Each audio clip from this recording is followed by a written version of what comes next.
Hola, buen día, bienvenidos a todos a una nueva edición de Historias que Sostienen. Hoy vamos a estar entrevistando a Analía Barberio, que pertenece a Red Cruzar. Ahora la voy a dejar presentarse.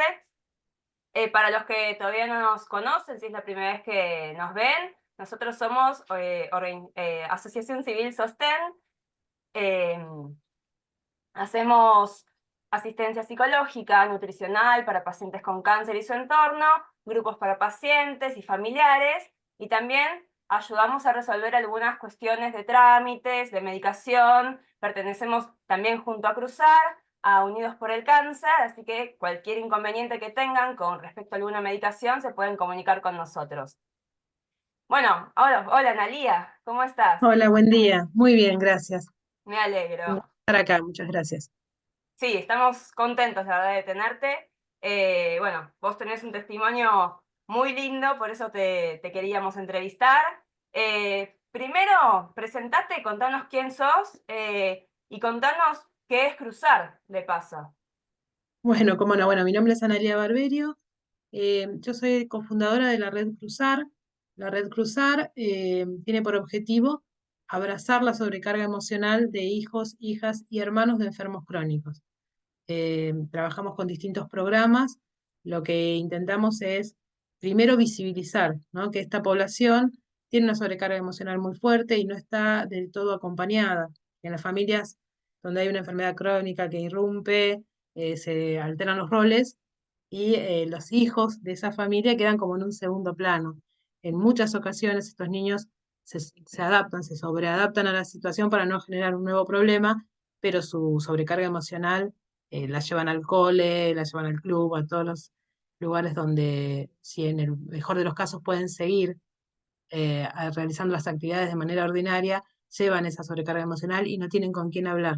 Entonces lo que tratamos de hacer es habilitar la palabra en los distintos espacios, sobre todo en las escuelas, porque bueno, ahí sí sucede algo muy particular, que es que las escuelas acompañan en los momentos críticos de la enfermedad, o en una quimioterapia, o en una cirugía y demás, y después pareciera que no pasa nada, pero cuando la enfermedad es crónica, pasan cosas, entre un incidente y otro, en el medio pasan un montón de cosas, el solo hecho de esperar un estudio, el resultado, ya es un montón. Entonces nosotros realizamos nuestra tarea con 4 programas. Uno es Amigos que Escuchan, donde en las instituciones, mediante educación emocional, habilitamos la palabra de los compañeros del curso, fomentamos la empatía. También tenemos instituciones que cobijan, donde nosotros capacitamos con nuestro equipo a las instituciones, a docentes y a directivos en cómo acompañar mejor. Lo mejor sería poder lograr un protocolo en estos casos, tejiendo redes, que es así un poco como nació, ¿no? Y es por esto de tejer redes, de comunicarnos y contactarnos con otras instituciones que formamos parte de Unidos con el Cáncer, por el Cáncer. Y después el último es la lectura como puente, que surge a partir de un libro que tiene mucho que ver con nuestra historia. Así que, bueno, esto es un poquito cruzar, ya a esta altura, esto soy un poquito yo, soy un Ujú. poco cruzar, así que creo que es la mejor manera de presentarme. Me encantó. Eh, bueno, nombraste el viaje del zorro. Si querés contanos un poco sobre qué es el viaje del zorro. Todavía no me cuentes cómo se creó, vamos a ir viendo eso de a poquito. ¿Qué es el viaje del zorro? El viaje del zorro es un cuento, es un libro, es un cuento muy cortito que resume lo que pasó con el zorro del famoso Principito cuando se quedó solo. Es un poco, está inspirado en el Principito, pero es poner foco en el zorro, que es quien se queda solo una vez que se animó a generar lazos, ¿no? Y bueno, es un cuento que resume un camino interior de una persona que transitaba una enfermedad, pero que además no es solo para casos de enfermedad o duelo, es un cuento que aplica a la vida, me parece a mí. Con ese cuento, con el viaje del zorro, nosotros trabajamos en la lectura como cuento en uno de nuestros programas y tenemos distintas actividades, desde una obra de teatro en títeres para llevarlos a espacios de oncopediatría, hasta trabajar emociones a partir del cuento en distintos espacios, en bibliotecas. Nuestros gran aliados son los bibliotecarios. La verdad es que es mucho más fácil trabajar en las bibliotecas que en las Mira, escuelas, son mucho más receptivos. Las bibliotecas se están transformando, y bueno, en esa transformación nosotros trabajamos muy bien. Qué bueno. Y antes de pasar a la historia de cómo se creó el cuento, ¿cómo trabajan este cuento en bibliotecas, en escuelas? Tenemos distintas dinámicas. Usamos el cuento como disparador, le dejamos un final abierto y cada uno, por ejemplo, ¿no? Uno de los ejemplos es, bueno, leemos el cuento y cada uno dice dónde termina ese viaje o qué le dispara la lectura del cuento. El cuento es muy cortito, es un cuento de ilustración, tiene muchas, muchas ilustraciones que hablan. También uno podría mirar los dibujos y entender la historia y darle el contenido que quisiera, o puede leer, son frases muy cortas, así que cada página puede ser un disparador de una actividad, que de hecho es lo que hacemos. Y lo trabajamos desde en jardín de infantes, digamos, en inicial, funciona muy, muy bien porque eh, realmente está hecho desde la esencia del ser, no tiene mucho rebusque literario, no tiene pretensiones literarias en absoluto, entonces los niños lo entienden perfectamente. Los niños de esencia a esencia se conectan Ujú. muy, muy bien y salen cosas hermosísimas. Y para nuestro asombro se enganchan muchísimo los chicos de nivel secundario, Mira, que parecía que no íbamos a poder trabajar con el secundario, con el libro, y sí, realmente yo creo que tiene esa cuestión de frases muy concretas, muy cortas, que te pegan en el pecho directamente, sí, entonces, sí, yo lo claro, leí, ¿no? es hermoso, así que te consulto de paso, ¿cómo hacemos para conseguirlo? Se contactan al Instagram de Red Cruzar y ahí se puede. Nosotros nuestro Instagram es @redcruzar_, y allí nos ponemos en contacto y lo acercamos. Son ediciones cortas, así que lo Ujú. manejamos nosotros, lo hicimos con una editorial independiente, bueno, porque tiene que ver con la historia del libro, ¿no? Y nuestra historia. Vamos a dejar acá en la descripción el Instagram de Cruzar por si alguien se quiere contactar. Ahora vamos a la historia del libro. ¿Cómo surge el viaje del zorro? Bueno, mi esposo, Leonardo, tuvo cáncer, atravesó un cáncer durante 9 años. Él le gustaba dibujar, pintaba cuadros y dibujaba, no era artista plástico de profesión, pero sí era artista. Él sublimaba todo lo que estaba sucediendo mediante el dibujo, por ahí no era tan de hablar, pero sí de expresarlo de ese modo. Y bueno, a raíz del fallecimiento de su mejor amigo, yo le estaba leyendo el cuento a mi hija, el cuento del Principito, y él me mira y me dice, ¿qué pasó cuando el zorro se quedó solo? Nadie pensó en el zorro. Y ahí empezó el dibujo de historias del zorro, que tiene tintes del Principito, ¿no? Tiene las antiparras, tiene su bufanda. Claro. ¿Eso Lo quién lo empezó a dibujar preguntó? ¿Tu hija mi preguntó? esposo. Ah, No, no, ay. no. Ah, ¿quién? Mi esposo estaba en Bien. pleno, estaba muy movilizado porque había fallecido su amigo. Y bueno, y eso disparó la idea de empezar a dibujar al zorro. Llevó muchos años, los dibujos del zorro no se hicieron de una y de corrido cada vez que pasaba algo con su propio proceso de enfermedad. Él tuvo cáncer de riñón, bueno, terminaba siendo o un cuadro o un dibujo del zorro. Él tenía como el deseo de presentarlo, de editarlo, de hacerlo cuento para cuando cumpliera los 50 años. Falleció a poquitos meses, 2 meses después de haber cumplido 50 años, con lo cual en pandemia no se pudo editar y aparte no lo había terminado, o al menos eso pensábamos nosotros. Había quedado así una sensación un poco rara de decir, bueno, no llegó a ser el final del cuento.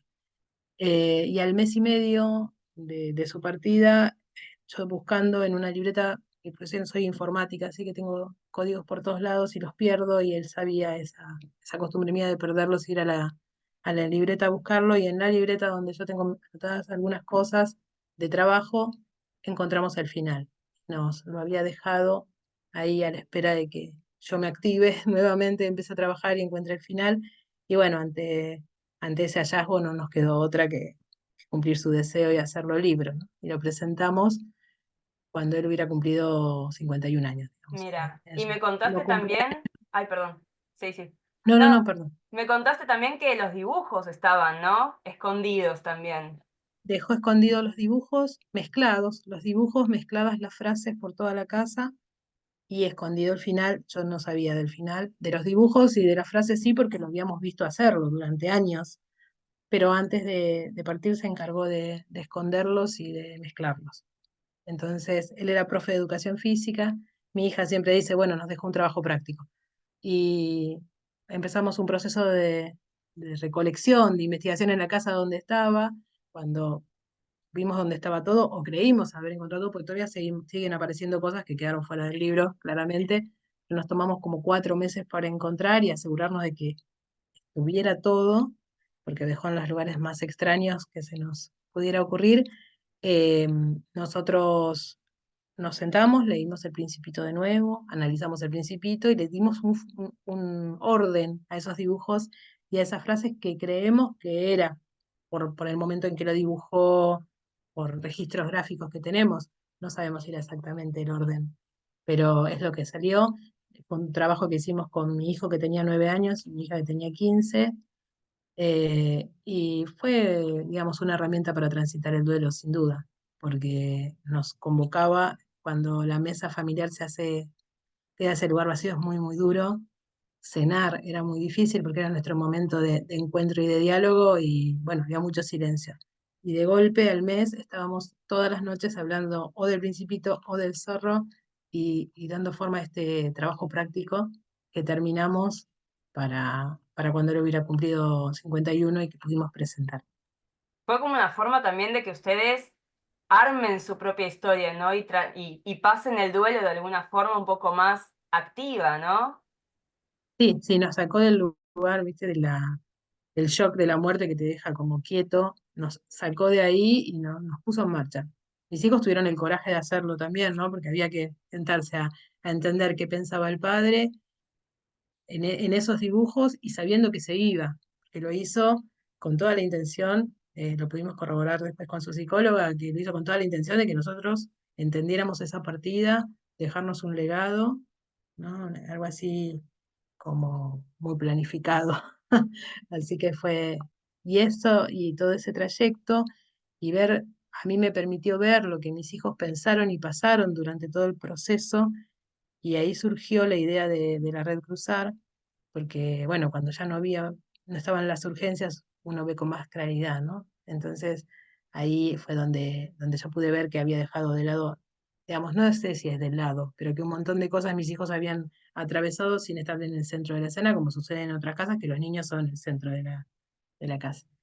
Y bueno, yo había conocido a Nieves Fernández Prieto, que es la otra fundadora de la red, en la sala de espera de un consultorio, ¿no? Porque las familias que atravesamos una enfermedad crónica, en nuestro caso cáncer, pero puede ser cualquier otra, nuestra salida es ir con los hijos al médico, a hacer el estudio, aprovechamos la ocasión y salimos, y ella estaba con sus dos nenas, que eran muy chiquitas, y bueno, ahí empezamos a hablar y nos encontrábamos sistemáticamente en distintas consultas, y bueno, cuando pasó todo esto y ya teníamos el libro, yo la llamo y digo, tengo una idea, hagamos algo por los hijos de enfermos crónicos y obviamente que se subió al instante y empezamos a armar esto que crece y crece.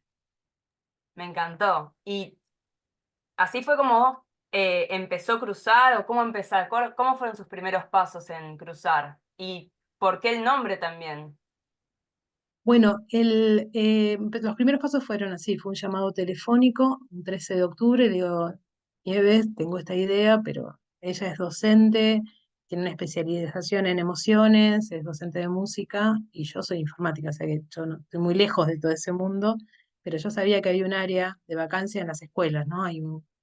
Entonces, nos pusimos a trabajar, investigamos muchísimo, hay muy pocas investigaciones en el país, no hay nada, en el mundo hay muy poco, de los hijos de enfermos crónicos. Lo que se sabe y lo poco que se sabe tiene que ver con el desempeño académico. O sea, cómo les va a los hijos que tienen un problema en la casa. Pero no se sabe cómo se sienten, no se sabe qué pasa en sus vidas, ¿no? En sus almas.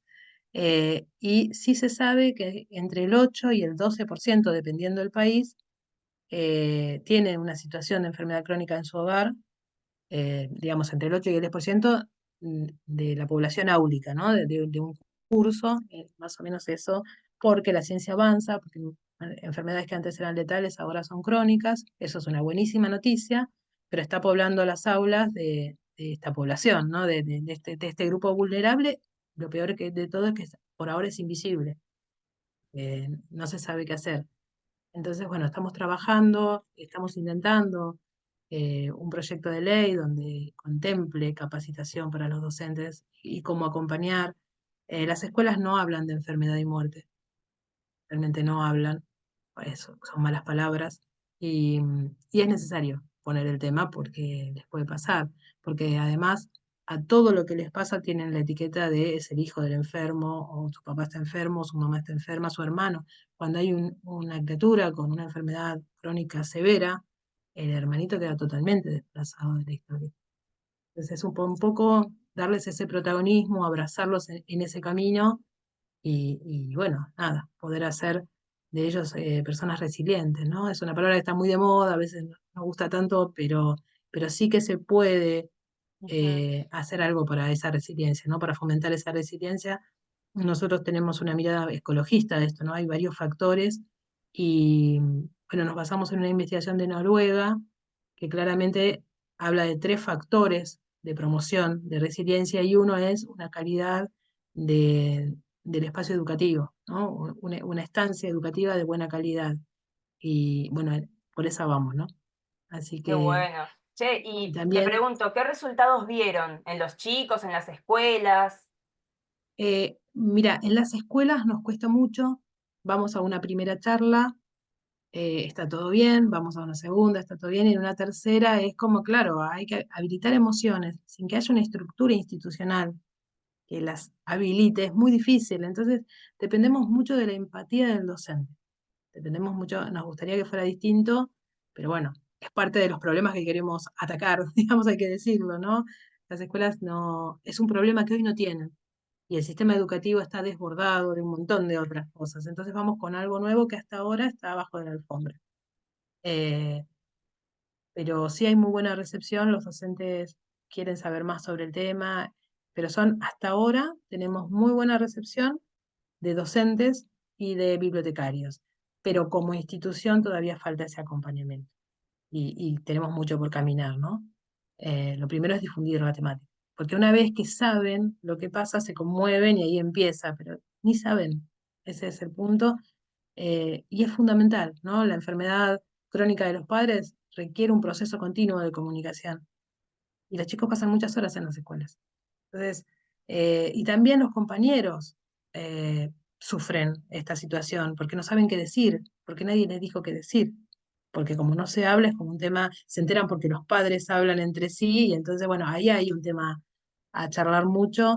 Un nene una vez nos dijo, yo me enteré que mi mamá se puede morir porque Benjamín escuchó que la mamá le decía al papá. Y entonces, así llegan los temas. También es cierto, muchas familias no comentan en la escuela lo que se atraviesa. Muchas familias no llegan a explicar, ¿no? Todavía no se nombra cáncer, no, ni hablar de las enfermedades mentales, ¿no? Que están estigmatizadas además por la sociedad o el HIV. De eso directamente no se sabe, pero la situación no se puede tapar con un dedo, ¿no?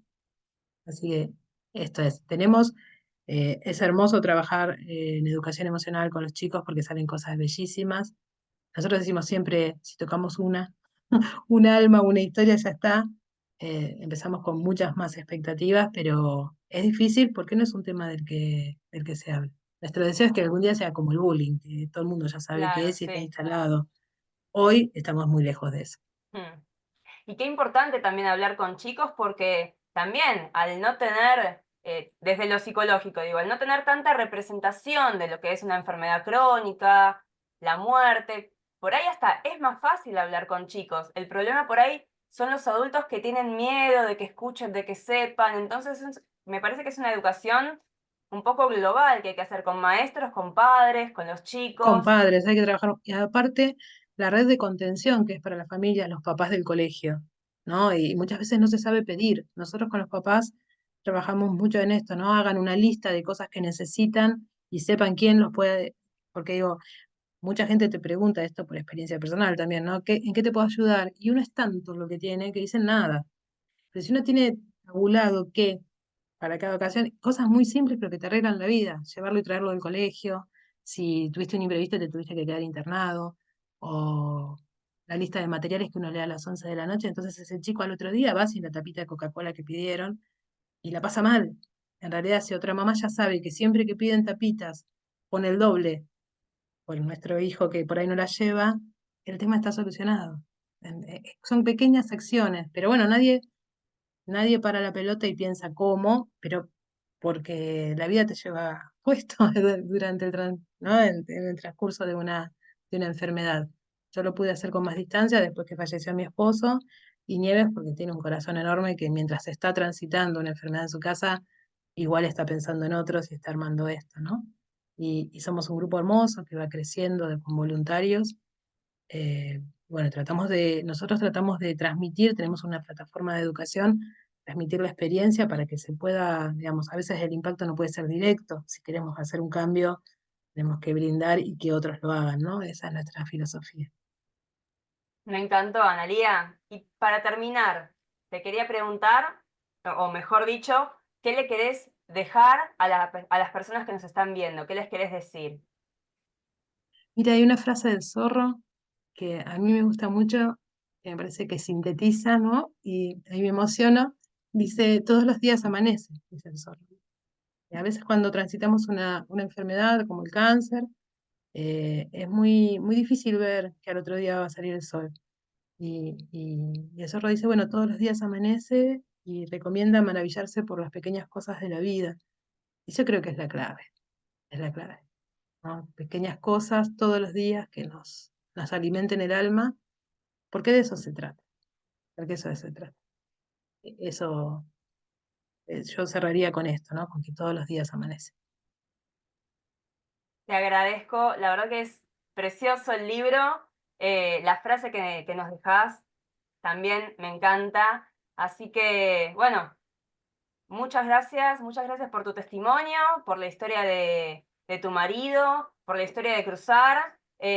Todos los que nos están viendo, si se quieren contactar con Cruzar, vamos a dejar abajo las redes para que puedan contactarse para un taller o para conseguir el libro, que la verdad es una belleza. Les voy a dejar también acá las redes de Sostén. Nos pueden seguir en Facebook e Instagram como ASOC Sostén, al teléfono en pantalla para WhatsApps y a talleres@sosten.org.ar.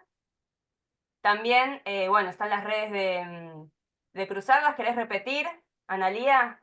Sí, la página es www.cruzar.ar, el Instagram es @redcruzar_ y el correo es info@cruzar.ar.